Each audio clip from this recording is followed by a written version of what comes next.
गणेशाय नमः। श्री सरस्वत्यै नमः। श्री गुरुचरण कमलेभ्यो नमः। श्री मातृपितृचरण कमलेभ्यो नमः।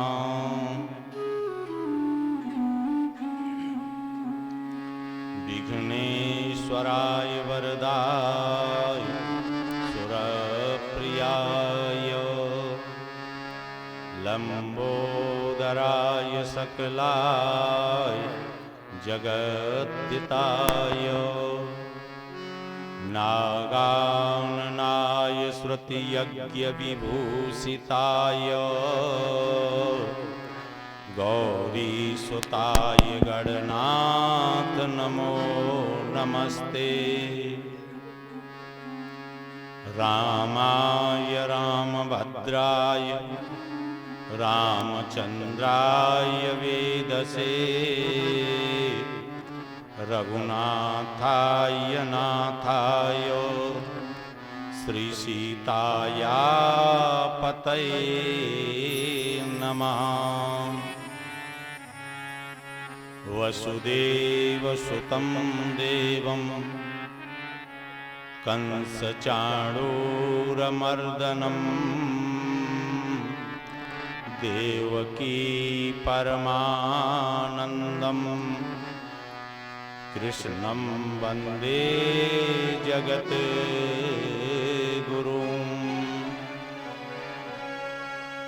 मनोजवं मारुततुल्यवेगं जितेन्द्रियं बुद्धिमतां वरिष्ठं वातात्मजं वानरयूथमुख्यं श्रीरामदूतं शरणं प्रपद्ये। या देवी सर्वभूतेषु मातृरूपेण संस्थिता नमस्तस्यै नमस्तस्यै नमस्तस्यै नमो नमः। या देवी सर्वभूतेषु बुद्धिरूपेण संस्थिता नमस्तस्यै नमस्तस्यै नमस्तस्यै नमो नमः।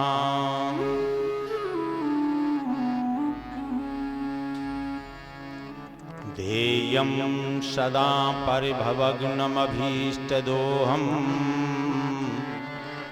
तीर्थास्पदं शिवविरञ्चिनुतं शरण्यम् भृत्यार्थियं प्रणतपालभवाब्धिपूतं वन्दे महापुरुष ते चरणारविन्दम्।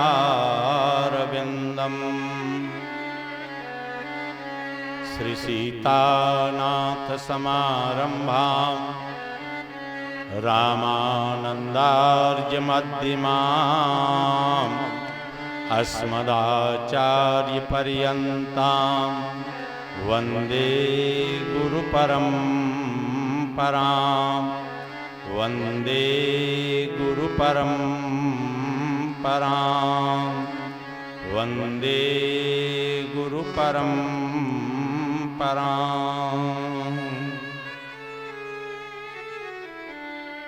आदरणीय अर्चनीय वंदनीय प्रातः स्मरणीय स्वयं भगवान आदरणीय अर्चनीय वंदनीय प्रातः स्मरणीय श्री सद्गुरुदेव भगवान श्री बीजासेन मैया श्री हनुमान जी महाराज श्री शंकर भगवान सिद्ध बाबा महाराज समस्त आवाहित देवी देवता एवं मंचासीन विप्रवृंद भक्त वृंद श्रोत्र वृंद संत वृंद एवं भक्तिमती माताओं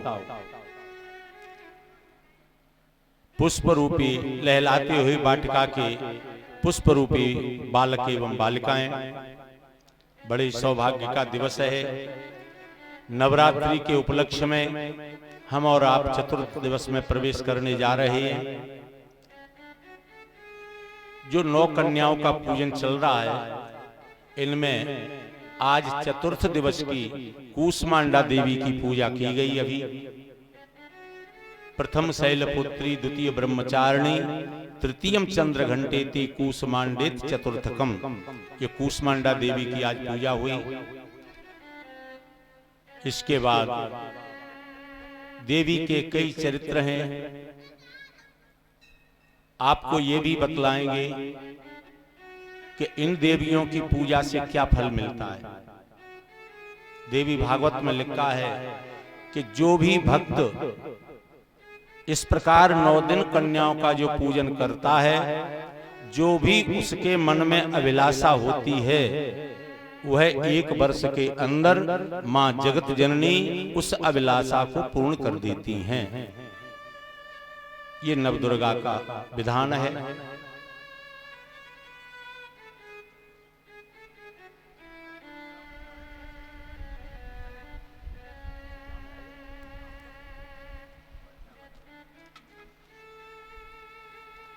तो आज हम और आप श्री बीजासेन मैया की गोदी में बैठ करके हमको कथा कहने का सुअवसर और आपको कथा श्रवण करने का सुअवसर प्राप्त हुआ है। हमारे इस कथा के आयोजक श्री स्वर्गीय श्री राधा वल्लभ शास्त्री जी, श्री जगदीश पुरोहित, पंडित श्री रामदास जी शास्त्री, श्री आत्माराम दुबे जी, श्री सत्यनारायण दुबे जी, श्री पंडित अज्ञाराम दुबे जी, श्री अशोक दुबे, श्री शिव सहाय दुबे एवं समस्त दुबे परिवार, और हमारे जो मुख्य आयोजक हैं जन्मेजय के रूप में, वो श्रीमती सुनीता देवी, पंडित नवल किशोर दुबे जी, इनको भगवती के पूजन का, कन्याओं के पूजन का सुअवसर प्राप्त हुआ है। ये बड़े भाग्यशाली हैं। तो आइए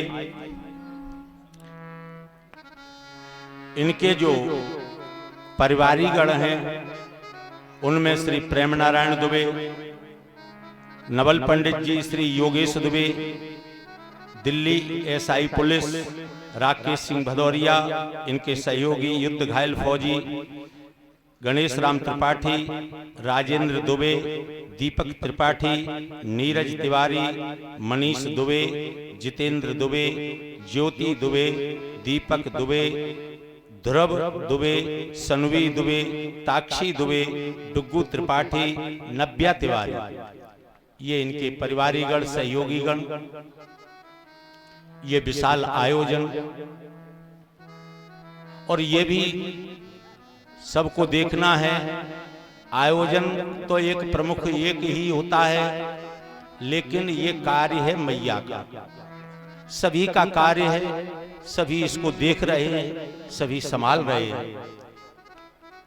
सौभाग्य पचेरा ग्राम को और निकटवर्ती ग्रामों को जो आकर के इसमें भाग ले रहे हैं, कथा श्रवण कर रहे हैं, सभी के पुण्यों का उदय हुआ है, तब देवी भागवत की कथा सुनने को प्राप्त होती है। तो आइए, कथा से पहले 2 बार भगवान नाम संकीर्तन, जिससे हमको कथा कहने की शक्ति और आप लोगों को कथा श्रवण करने की शक्ति मां बीजासेन मैया देती हैं।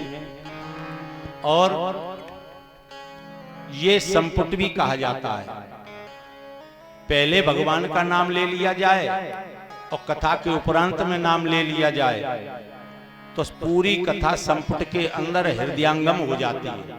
दूसरा भाव यह है, जैसे भगवान शंकर ने जहर पिया था, हलाहल विष, जो समुद्र से निकला था, तो बताइए जहर से कोई बचता है? वो भी हलाहल विष था।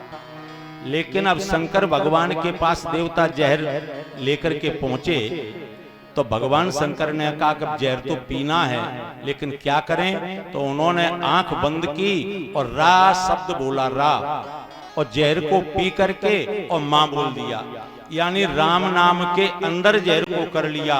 तो रा नीचे, ऊपर मां, बीच में जहर, वो कंठ में ही रुक करके रह गया, इसीलिए भगवान का नाम हो गया नीलकंठ। तो ऐसे ही ये देवी भागवत की कथा है। पहले भगवान नाम संकीर्तन और कथा के उपरांत भगवान नाम संकीर्तन, तो हमारी संपुट के अंदर ये कथा हृदयंगम हो जाती है। आइए 2 बार भगवान नाम संकीर्तन करेंगे, उसके बाद जैसी सदगुरुदेव भगवान कथा कहलवाएंगे वह कथा हम आप लोगों को श्रवण कराएंगे। सीताराम वंदना, राधे श्याम वंदना, अंजनी के नंदना की बार बार वंदना। सीताराम वंदना, राधे श्याम वंदना, अंजलि के नंदना की बार बार वंदना। सीताराम वंदना, राधे श्याम वंदना, अंजलि के नंदना की बार बार वंदना। सीताराम वंदना, राधे श्याम वंदना, अंजलि के नंदना की बार बार वंदना। एक बार वंदना, हजार बार वंदना, नंदन के नंदना की बार बार वंदना।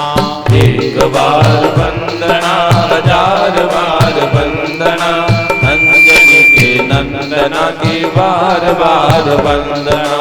गणपति जी की वंदना, गौरा जी की वंदना, बाबा भोले शंकर की बार बार वंदना। गणपति जी की वंदना, गौरा जी की वंदना, बाबा भोले शंकर की बार बार वंदना।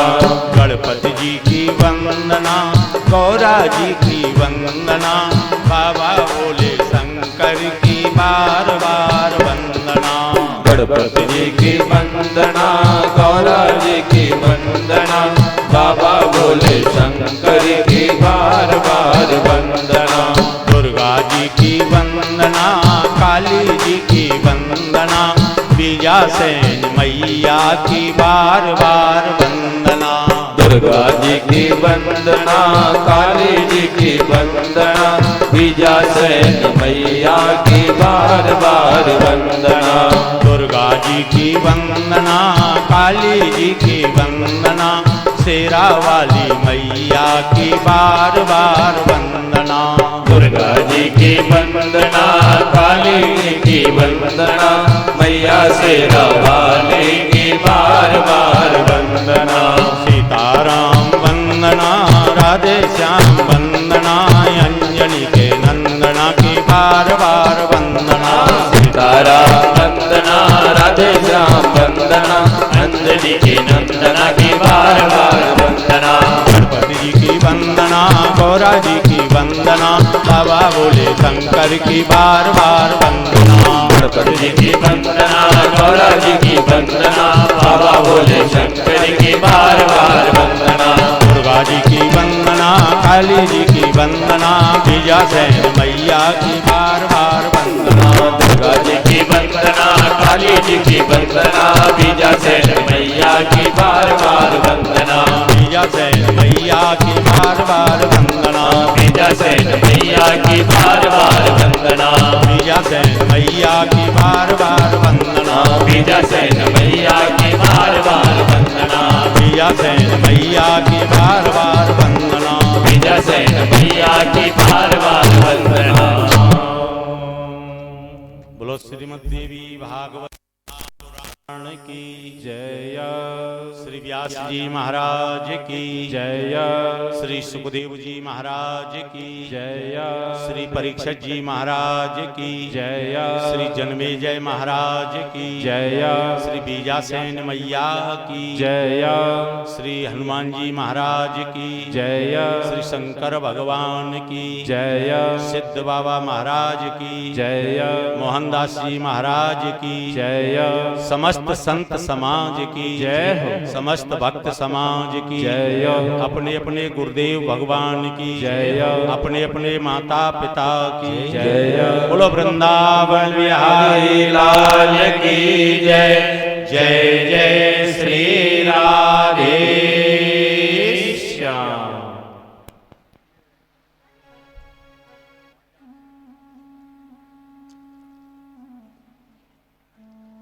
कल के कथा प्रसंग में आपने मां भगवती के कई चरित्र सुने। महाभारत की कथा में शांतनु का जन्म, गंगा को श्राप लगा तो गंगा आकर के स्त्री बनी मृत्युलोक में। उनके यहां आकर के बोई गंगा पुत्र जो उनके पुत्र के रूप में हुए वो देवव्रत, जिनका फिर नाम भीष्म पड़ा। भीष्म के पिताजी थे शांतनु।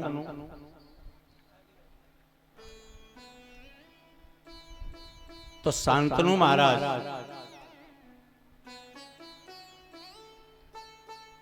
जो निषाद कन्या थी मत्स्योदरी, जिसने पराशर के द्वारा व्यासी का जन्म हुआ था अविवाहित अवस्था में, कुआरे में। तो पराशर जी ने उन्हें वरदान दिया था कि तुम कन्या ही बनी रहोगी। दुर्गंध आती थी तो उसका नाम, उसको इतना वरदान दिया मत्स्यगंधा को कि तुम्हारे शरीर से सुगंध आएगी। तो 1 योजन की दूरी पर सुगंध आती थी, इसीलिए उसका नाम हो गया योजन गंधा। मछली के पेट से निकली वह कन्या, इसलिए उसका एक नाम था मत्स्योदरी।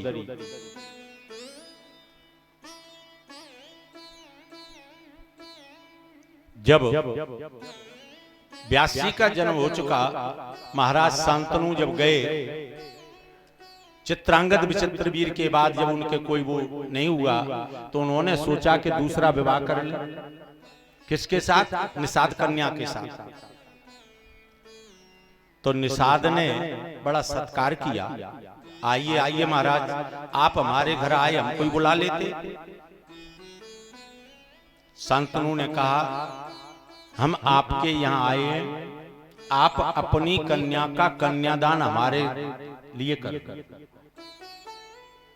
तो निषाद ने कहा महाराज कन्या अदेय तो नहीं होती, वो तो दी ही जाती है किसी को, लेकिन हमको एक दुख होगा, आप महाराज हैं, हमको कष्ट ये होगा कि अगर हमने अपनी कन्या का तुम्हारे साथ विवाह कर दिया तो हमारी कन्या के जो पुत्र उत्पन्न होगा वो राजा का अधिकारी नहीं होगा, क्योंकि तुम्हारे एक पुत्र भीष्म हैं देवव्रत। जब भीष्म का नाम लिया तो महाराज शांतनु चुप रहे। उन्होंने कहा कि ये तो सही बात है, मेरा बेटा है देवव्रत, अगर उसका विवाह हो गया तो उसका बालक राजकुमार होकर के गद्दी का अधिकारी बनेगा, और ये वचन ले रहा है कि मैं तब विवाह करूंगा जब मेरी कन्या का ही बालक राजगद्दी पर बैठे। महाराज शांतनु लौट करके आए घर पर, उदास देखा देवव्रत ने पूछा पिताजी क्या बात है, आप उदास क्यों हैं? उन्होंने कहा बेटा उदास इसलिए कि ये वंश निर्वंश हो रहा है। तो बताओ इसका कारण क्या है? लेकिन कुछ बोले नहीं, शांत। अब पिता कैसे कह दे बेटा से कि हम विवाह करना चाहते हैं, ये भी मर्यादा है। लेकिन देवव्रत समझ गए। देवव्रत ने मंत्रियों से कहा कि पिताजी हमको बताने में कुछ शर्मा रहे हैं, आप उनसे पूछो कौन सा संकट है उनके ऊपर। मंत्रियों ने पूछा तो उन्होंने वह बात बताई निषाद कन्या की कि मैं निषाद के घर गया, उसने कहा है कि हमारी बेटी का जो बालक हो वही राजकुमार बने, लेकिन हमको संदेह यह है कि जब देवव्रत की विवाह होगा तो देवव्रत के बालक होगा वो राजा बनेगा। मंत्रियों ने आकर के देवव्रत से कहा कि ये कष्ट है तुम्हारे पिताजी को, देवव्रत ने कहा ये कष्ट तो आज ही हम नष्ट कर देंगे। बेटा के रहते हुए पिता पर कष्ट हो, ऐसे बेटा का जीना ही धिक्कार है। सज्जनों, देवव्रत गए निषाद के यहाँ। निषाद ने उस देवव्रत का भी स्वागत किया। उन्होंने कहा कि हमारे पिताजी आए, आपने कन्या दान क्यों नहीं की उनको? उन्होंने कहा देखो, तुम भी विवाह के योग्य हो, हमारी कन्या हम तुमको दे सकते, तुम कर लो विवाह। देवव्रत ने कहा नहीं, हमारे पिताजी की इच्छा है, वो विवाह करना चाहते तो तुम विवाह कर दो। उन्होंने कहा उनके साथ इसीलिए नहीं करेंगे कि हमारी बेटी का बेटा राजा बने, और अगर हमने विवाह कर दिया और तुम्हारा विवाह होकर के तुम्हारे बालक हो गया तो वो राजगद्दी का अधिकारी होगा। वहीं पर देवव्रत ने जल लिया हाथ में और भीष्म प्रतिज्ञा संकल्प लिया कि मैं आजीवन ब्रह्मचारी होकर के जीवन बिताऊंगा, मैं जीवन पर्यंत अपना विवाह नहीं करूंगा। तो भीष्म प्रतिज्ञा करने से ही इनका नाम पड़ गया भीष्म पितामह। वैसे इनका नाम था देवव्रत। निषाद के यहाँ इन्होंने प्रतिज्ञा की थी कि आज मैं भीष्म प्रतिज्ञा करता हूं कि आज के बाद मैं कभी विवाह की चर्चा और न विवाह करूंगा, आजीवन ब्रह्मचारी होकर के जीवन यापन करूंगा। सज्जनों, जब ये प्रतिज्ञा हो गई तभी तो देखिए, आप कल आपने कथा श्रवण की कि चित्रांगद और विचित्रवीर के मर जाने पर ये वंश निर्वंश हो रहा था। तब वही मत्स्योदरी सत्यवती के रूप में आई, उन्होंने अपने पुत्र व्यासी को बुलाया और व्यासी के द्वारा पांडवों की उत्पत्ति हुई। ये नियोग द्वारा संतान कराने का पुराणों में विधान है। महाराज, पांडवों का युद्ध हुआ, भगवान श्याम सुंदर पांडवों के साथ हैं, और जब युद्ध के लिए तैयारी हो रही थी तो भगवान श्याम सुंदर के पास पांचों पांडव गए युधिष्ठिर सहित। प्रभु प्रणाम किया, देखा तो भगवान सो रहे। लेकिन धर्मराज युधिष्ठिर कहते हैं कि सोते हुए व्यक्ति को जगाना नहीं चाहिए, अपराध लगता है। तो जाकर के ये पैरों में खड़े हो, देखिए मर्यादा, पैरों के तले ये खड़े हो गए। उधर दुर्योधन ने सोचा कि चलो हम भी चल करके उनसे सलाह लें और सेना वगैरह कुछ मांगे। दुर्योधन बाद में आया और आते ही वो सिर की तरफ खड़ा हो गया। भगवान सो रहे थे, सिर की तरफ खड़ा हो गया और भगवान को जयकारा दे करके जगा दिया।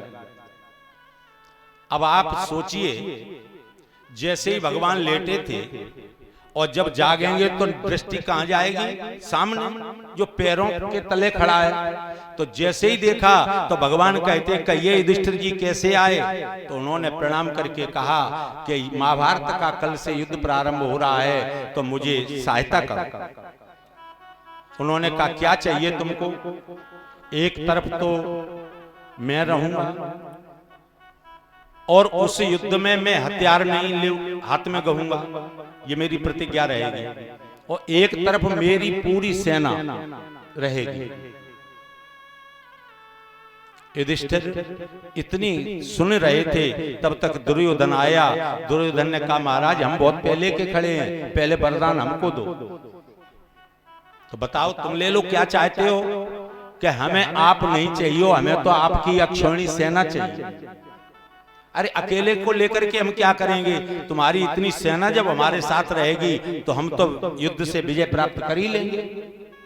सज्जनों, युधिष्ठिर ने भगवान श्याम सुंदर को ले लिया और दुर्योधन भगवान की सेना को लेकर के गया। अंत तो गत्वा, कल की कथा में आप लोगों ने श्रवण किया कि कौरवों का विनाश हो गया और पांडवों की विजय हो गई। उस महाभारत के युद्ध में केवल एक बचा, दुर्योधन। क्यों? उसको एक वरदान ऐसा था, दुर्योधन मरने वाला नहीं था। जब उसे सुख और दुख दोनों एक साथ मिले तब वह मृत्यु को प्राप्त होता, ऐसा उसे वरदान था। तो उस युद्ध में भीमसेन की गदा से दुर्योधन ने जंगा में गदा दी, दुर्योधन की जंगा में भीमसेन ने, तो वो मूर्छित होकर के गिर पड़ा। लेकिन वहां सब कहने लगे ये अधर्म का युद्ध है, क्योंकि ये गदा इन्होंने कमर के नीचे क्यों मारी। सज्जनों, ये बात तो आप विदित होगी कि ये वैसे अमर ही था दुर्योधन, केवल भगवान श्याम सुंदर ने इसको कच्चा रख दिया था। वो भी इसकी कमर कच्ची थी, केवल गुप्तांग, कमर से नीचे। माता गांधारी को बड़ा कष्ट हुआ कि मेरे बालक सब नष्ट होते जा रहे हैं, तो दुर्योधन ने कहा मां मुझे आशीर्वाद दो, मैं अमर हो जाऊं। गांधारी की आंखों में पट्टी थी, क्योंकि इनके पति जब जन्मांध थे तो पत्नी ने भी अपनी प्रतिज्ञा से आंखों पर पट्टी बांध ली थी। तो दुर्योधन से कहती हैं गांधारी कि बेटा कल तू मेरे सामने निर्वस्त्र होकर के आना, और जब तू मेरे समक्ष खड़ा हो जाएगा उसी समय हम अपनी आंखों की पट्टी खोल करके जब तेरे शरीर को देखेंगे तो तेरा शरीर वज्र का हो जाएगा, फिर तेरे ऊपर कोई प्रहार असर नहीं करेगा। दुर्योधन ने सोचा ये बढ़िया बात है, मैया का आशीर्वाद मिल जाएगा और मेरा शरीर वज्र का हो जाएगा। लेकिन सज्जनों, अब द्वारिकाधीश थे पांडवों के साथ, पांडवों के साथ न कहा जाए, द्वारिकाधीश थे धर्म के साथ। अधर्म के साथ भगवान नहीं रहते, धर्म के साथ रहते हैं। तो जैसे ही देखा कि गांधारी ने कह दिया है कि दुर्योधन वज्र का हो जाएगा, अगर गांधारी ने दृष्टि से देख लिया तो आज सुबह सुबह दुर्योधन ने वस्त्रों को हटा करके निर्वस्त्र होकर के मैया के सामने जा रहा है, द्वारिकाधीश में आकर के सामने खड़े हो। अरे दुर्योधन, इतनी जल्दी जल्दी निर्वस्त्र तुम कहां जा रहे हो? दुर्योधन ने कहा कि द्वारिकाधीश मैं अपनी माता गांधारी के सामने जा रहा हूं, और माता गांधारी ने मुझसे कहा है तू निर्वस्त्र होकर के आएगा तो तेरा शरीर वज्र का हो जाएगा। भगवान बड़ी जोर से हंसे द्वारिकाधीश। दुर्योधन ने कहा कि आप हंसे कैसे? कि हम हंसे ऐसे कि बालक किसे कहते हैं? 1 साल से लेकर के 6 साल तक के बच्चे को माँ नग्नावस्था में खिलाती है, उसे दूध पिलाती है, सब कुछ करती है, उसके बाद तो बालक को मर्यादित रहना चाहिए। तेरी माता ने कह दिया है चलो ठीक है, लेकिन कम से कम लंगोटी तो लगा करके जाता माता के सामने। दुर्योधन ने कहा ये तो मुझे भान ही नहीं रहा, तो अब क्या करें? केले का वन था, भगवान ने द्वारिकाधीश ने केले का पत्ता बड़ा सा तोड़ करके उसके कमर से लगा दिया और कहा कि अब चले जाओ। अरे मर्यादा भी तो होती है।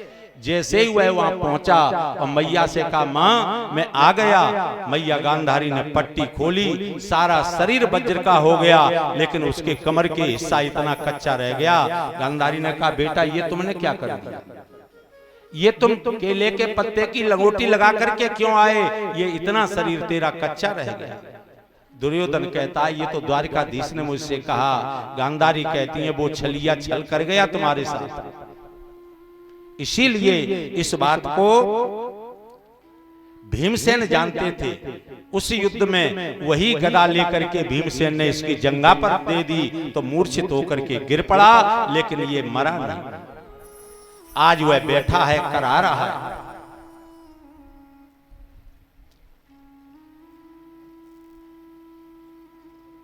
तस्याम जातो महावीरो निहतो सौरणजिरे अभिमन्युर्हतस्तत्र द्रौपदेयास सुता किला।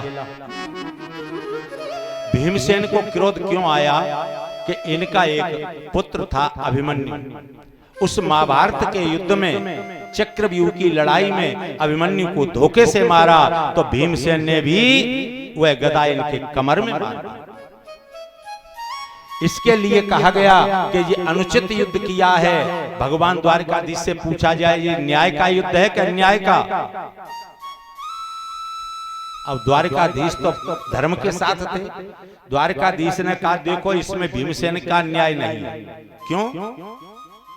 भीमसेन तो गदा का प्रहार कर रहे थे कंधे पर, लेकिन भीमसेन उछल उछल करके युद्ध कर रहा था। इनका गदा का प्रहार करना हुआ और भीमसेन का छलांग लगाना हुआ, तो कंधे पे न लगते हुए गदा कमर पर पड़ गई। तो इसमें भीमसेन का कोई अन्याय नहीं। सज्जनों, अब उस कुरुक्षेत्र के मैदान में वह दुर्योधन करा रहा है और कुत्तों से अपनी रक्षा कर रहा है, क्योंकि वो मृत प्राय है। लेकिन प्राण पखेरु इसीलिए नहीं उड़ रहे हैं कि उसे ये वरदान है कि सुख और दुख जब दोनों एक समय प्राप्त होंगे तब वह मृत्यु को प्राप्त होगा। तो इनका एक गुरु भाई था, गुरुपुत्र अश्वस्थामा, द्रोणाचार्य का पुत्र था। वो आया मिलने के लिए। अरे मित्र, आपकी ये दशा? उन्होंने कहा कि मेरी दशा क्या, मुझे छल लिया गया, मेरी सारी कौरव सेना नष्ट हो गई और मेरे 5 भाई थे जो पांडव, उनका बाल बांका नहीं हुआ। अश्वस्थामा ने कहा कि देखो तुमने अपने इस महाभारत के युद्ध में कई सेनापति बदल दिए, भीष्म पितामह, द्रोणाचार्य, सबको सेनापति बनाया। अरे युद्ध में एक दिन हमको सेनापति बना देते तो तुमको ये दिन आज देखने को नहीं मिलता। हम ऐसे वीर थे कि कौरवों का सर्वनाश, पांडवों का सर्वनाश कर देते। दुर्योधन ने कहा तो अबे कौन सी बात बिगड़ गई, आज के युद्ध का हम तुमको सेनापति बनाते हैं। अश्वस्थामा कहता है कि आज तुम्हारे पास क्या है सेनापति बनाने के लिए? रोली नहीं, अक्षत माने चावल नहीं। उसी समय दुर्योधन ने जो रक्त बह रहा था वह रक्त लेकर के और अश्वस्थामा के तिलक कर दिया। जाओ आज के युद्ध के तुम सेनापति हो, देखो क्या करते हो। सज्जनों, आज अश्वस्थामा चला। इधर क्या हुआ, भगवान श्याम सुंदर कहते हैं पांडवों से, भैया युधिष्ठिर, जिस दिन युद्ध जीत करके, जिस दिन युद्ध जीत लिया जाता है तो उस दिन अपने निज निवास पर नहीं रहना चाहिए, ये नीति कहती है। क्योंकि दुश्मन को कभी तिनके के समान नहीं मानना चाहिए। क्या करें? तो भगवान श्याम सुंदर 5 पांडवों को ओगवती नदी के किनारे ले गए। रात्रि के समय ओगवती नदी के तट पर इन्होंने डेरा डाल करके, इधर शिविर में क्या हुआ, भगवान शंकर से कह दिया, बोले बाबा इसमें द्रौपदी हैं, द्रौपदी के 5 बालक लेटे हुए हैं और भी अपने पांडव वंश के लोग हैं, तुम इसके सेवा का भार है, इस शिविर में कोई रात्रि के समय प्रवेश न करे। तो शंकर जी का पहरा लगा दिया भगवान ने। अब रात्रि के समय वह अश्वस्थामा आया, दुर्योधन ने तिलक कर दिया था। तो जैसे ही देखा तो भगवान भोलेनाथ त्रिशूल लिए दरवाजे पर बैठे। वो गया तो त्रिशूल भगवान ने ऐसे कर दिया। सोचा कि अब प्रवेश कैसे हो इस शिविर में, और शिविर में प्रवेश नहीं होता तो बदला पूरा नहीं होता। अब क्या करें? तो वो पीछे गया शिविर के। अरे मेन गेट पर द्वारपाल बैठा है तो पीछे से अंदर प्रवेश कर जाएंगे। जैसे ही पीछे गया हुआ है तो भगवान शंकर के त्रिशूलों की बार लगी। जैसे ही वह प्रवेश करना चाहता है तो त्रिशूल मारने को दौड़ते। अश्वस्थामा ने सोचा कि मेरा तो सब मनोरथ विफल हो गया, अब क्या करें? उन्होंने सोचा कि हमने ये सुना है कि भोले बाबा प्रसन्न बड़ी जल्दी हो जाते हैं। अश्वस्थामा भगवान शंकर के सामने आ गया और भगवान शंकर के सामने उसने तांडव नृत्य किया। ऐसा तांडव नृत्य किया, भोले बाबा कहने लगे, बेटा तुमने मेरे मन को प्रसन्न कर दिया, तुम हमसे कोई वरदान मांगो। अब डर रहा नहीं है, ये सोचते विचारते कुछ नहीं है भोले बाबा।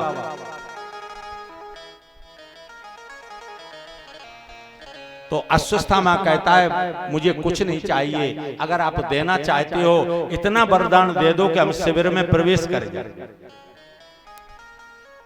भोले बाबा ने कहा कि देखो यहाँ के पहरेदार तो हम हैं, अब शिविर में प्रवेश कैसे हो जाओगे? यहाँ तो हम तुम्हें नहीं करा सकते, लेकिन तुम पीछे से शिविर में प्रवेश कर जाओ। उसने कहा कि सरकार हम तो पहले देख करके आए हैं, आपके जो त्रिशूल लगे हैं वो अंदर नहीं जाने देते। भगवान शंकर ने कहा इधर आओ मेरे पास। अश्वत्थामा जैसे ही पास गया तो अपने खप्पर में से वो भस्म ली भोले बाबा ने, और भस्म लेकर के अश्वत्थामा के त्रिपुंड खींच दिया और कह दिया कि अब चले जाना, अब त्रिशूल तुम्हारे सामने नहीं आएंगे। क्यों? कि अब तुम गुरु भाई बन गए उनके, जब वे त्रिपुंड देखेंगे तो फिर त्रिशूल तुमसे नहीं बोलेंगे। अश्वत्थामा उस शिविर में प्रवेश कर गया। अब उसने छिप करके देखा कि एक स्त्री लेटी हुई है, चद्दर ओढ़ के सो रही है, और क्रमशः 5 पुरुष लेटे। बड़ा मन ही मन प्रसन्न हुआ अश्वत्थामा। उसने सोचा कि ये द्रौपदी है और ये 5 पांडव हैं। तलवार ली उसने और 5 पुरुषों के सिर धड़ से अलग कर दिया अश्वत्थामा, और एक चद्दर में 5 सिर लेकर के जब चला, और उधर जब वह रक्त बह करके द्रौपदी को गरम गरम रक्त लगा तो द्रौपदी के नेत्र खुल गए। द्रौपदी ने देखा कि सिर एक भी बालक के नहीं, वो छाती पीट करके रोने लगी, हाय बेटा हाय बेटा।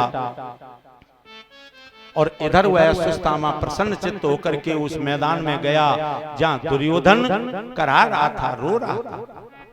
जैसे ही देखा कि अश्वत्थामा बध करके आ रहा है तो दुर्योधन को बड़ी प्रसन्नता हुई कि पूरा युद्ध हो चुका, किसी ने यह काम नहीं कर पाया, लेकिन मेरे गुरु भाई ने यह काम करके दिखा दिया।